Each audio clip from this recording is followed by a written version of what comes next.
Asalaamu calaykum waraxmatullaahi wabarakaatuh. Soo dhawaada dhammaan akhyaarta ku xiran baraha bulshada meel kasta oo joogtiin. Waxaa idinku soo dhaweynayaa gacmo furan. Muuqaalkeena maanta waxa uu ku saabsan yahay arrin wacyigelin ah oo aad iyo aad muhiim u ah. Fadlan waxaan ka rajaynayaa muuqaalkeena dhammaysatiin bilow ilaa dhammaad.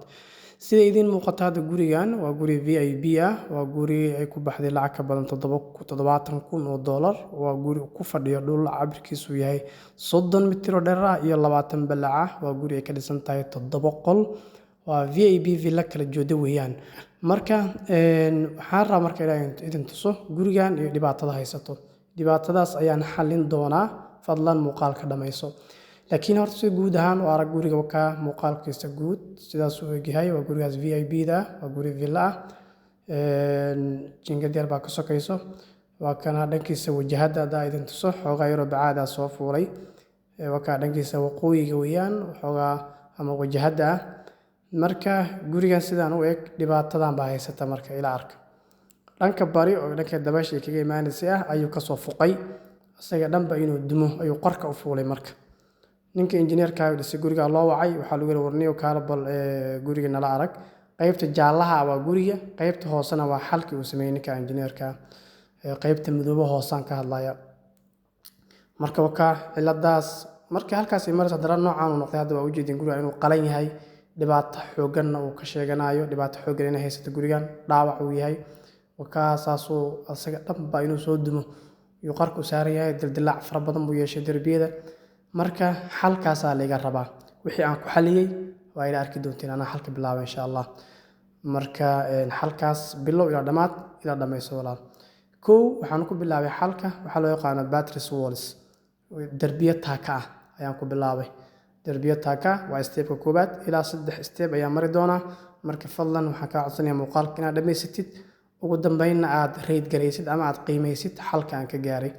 Ninka iskala guriga ama client-ga waxaan u sheegay inuu rabo xal rasmi ah oo xal waaro mise in wax loo dhoodhoobo.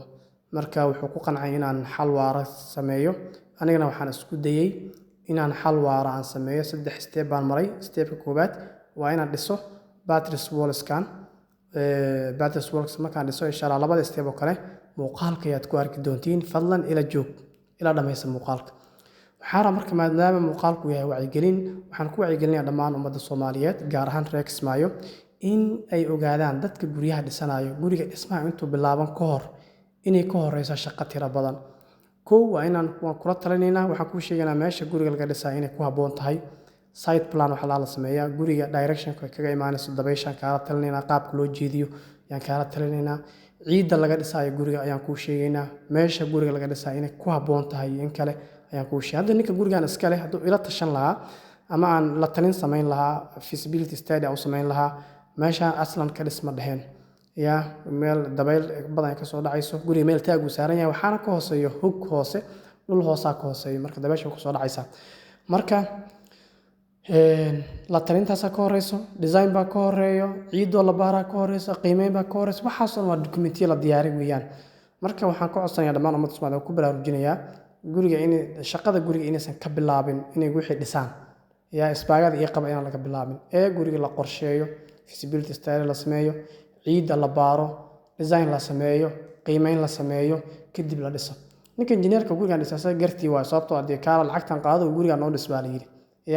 Laakiin waxa ku horeyso horto in inta dhismaha la bilaabin ka horba intaas oo shaqo la qabto. Marka soo dhawaada khiyaarta meel kasta oo joogtiin. Waxa weeye waa saaxiibkii shaati cado oo gacmo furan idinku soo dhaweynaya muuqaalka share gale. Marka had step-ka koobaad wali ku jira. Step-ka koobaad waxa ay kugu sheegay waa battery walls darbiyadaas taakada ereyga sax waxaan filayaa inuu taaka yahay. Taakadaas ayaan sameynayaa hadda. Waa kuwaasa ilaa 8 taako ayaan sameeyay oo battery walls ah. Marka guriga dildilaac uu yeeshay oo jeediyay meelaha qaar. Laakiin insha Allah ta'ala xal waaro inaan u sameeyaa isku dayayaa. Idinkana waa ila reed gelin doontiin injineerada senior-ka waxaan ka rajaynayaa inay ugu ziyaadin doonaan wixii khibrad ah. Marka soo dhawaada khiyaarta meel kasta oo joogtiin muuqaalka share gareeya la wadaaga ummadda Soomaaliyeed. Waxaan u taaganahay inaan dhismayaasha xal waaro aan u sameyno aqoon iyo xirfad ay ku dheehan tahay inaan wax idin kugu qabano idin kugu shaqeyno. Soo dhawaada reer Kismaayo gaar ahaan waa kuwaas battery walls kaas ayaan soo dhisnay ilaa 8 xabo camal ah.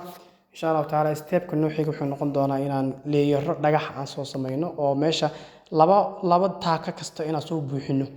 waxaan ku buuxinaynaa carakaawo iyo dhagax qorqor, carakaawo qoyan oo yacni qaab la kabya ah u dhisaynaa.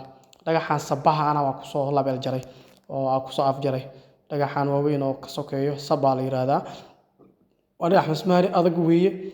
marka insha allahu tacaala stepka labaad waxaa weeye inaan samaynay inaan soo buuxinay taakooyinka inta u dhaxaysay taakooyinka inta u dhaxaysay inaan soo buuxinay oo carakaawo qoyan iyo dhagax qorqor oo la kabya ah inaan u samayno. taa way qoyanta carada ujeedaa, waa la garaacayaa, waa la qoynayaa.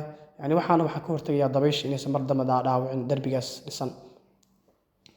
wakaasa mar kale waxaan ku celinayaa reer Kismaayo, guriga intaad dhisan ka hor walaalow noo imow, aan kula talino, design aan kuu samayno, feasibility study aan kuu samayno, qiimeyn aan kuu samayno. waan kuu dhisi karnaa ama cid kale waa u dhiiban kartaa si kugu dhisto. waxaana kuu samayn karnaa supervision. lacag 70,000 baa kaa baxday, wax yar oo wax badan kuu seef garan lahaydna waad ka tagtay. marka walaalayaalow muuqaalka waxaan yani wacyigelinta waxaan u jeedinayaa ummadda Soomaaliyeed inay fahmaan dhismuhu wax la iska boobsada inaysan ahayn. dhismuhu wax critical ah, qarash badan ku baxayo, aqoon u baahan weeye. kuwaas oo ujeeda hadda taakooyinka dhexdeeda inaan soo buuxiyey. hal step baa ii dhiman, ila joog. hal step baa ii dhiman. stepkaas insha allahu tacaala waan kan ku soo afjari doono. marka xalkan waaro ayaan gaaray, reed garee siday kula tahay fikradaada la wadaag asxaabta. marka waxaan ku celcelinayaa mar walba marka reer Kismaayo iyo ummadda Soomaaliyeed oo dhan inay fahmaan in dhismuhu uusan ahayn wax la iska boosado, wax critical aqoon u baahan, qorsheyn u baahan, design u baahan, qiimeyn u baahan, kadib la dhiso weeyaan. marka annaga leh Soomaaliya yani wadankeena inuu meel walba ka burburo wax ka ogaanaysaa. yani ninkan guriga dhisanaya client-ga wuxuu ka bilaabayaa warkaala guriga ii jeex.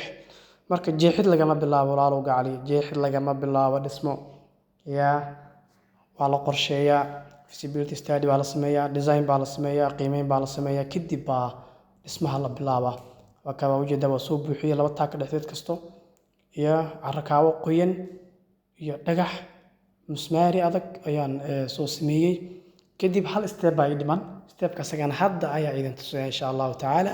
waa stepkaas leeyahay ciidda iyo dabaysha ayuu dalfin doonaa. marka ila arka waa kana step ugu dambeeyey oon leeyahay xal waara ayuu noqon doonaa. waxaa weeye in areadii dhanka ay ka imaanaysa dabaysha aan ku talaalo geedka tiitiinka la yiraahdo. geedkan tiitiinka waa geed ku baxo meelaha bacaadka ku baxaaba ilaa qudradii. meesha bacaadka ayuu ku baxaa, lama waraabinaysa, loo libqinayaa.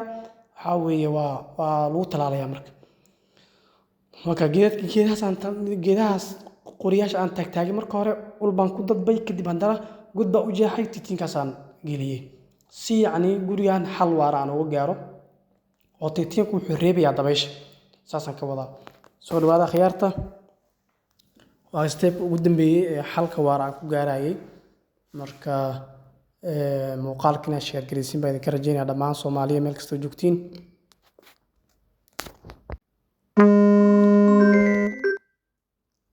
kolyar baa iga soo galay, waa ku jaray cafwan. marka wakaa muuqaalka noocaas guriga waan soo gabagabeynayaa. tiitiinkaasaan ku wada talaalay. guriga meel taag uu saaran yahay, waxaana ka hooseeya dhul hoose dhanka bariga. marka dabaysha kaga imaanaysa dhul hoose weeye, asagana taag buu saaran yahay. wakaa tiitiinkaasaan kusoo gabagabeynayaa. waxaan filayaa in ay fahamteen. tiitiinka hadda si fiican buu u baxay. ninka client-gana soo qaacsan baan kasoo tegey. wassalaamu calaykum waraxmatullaahi wabarakaatuh.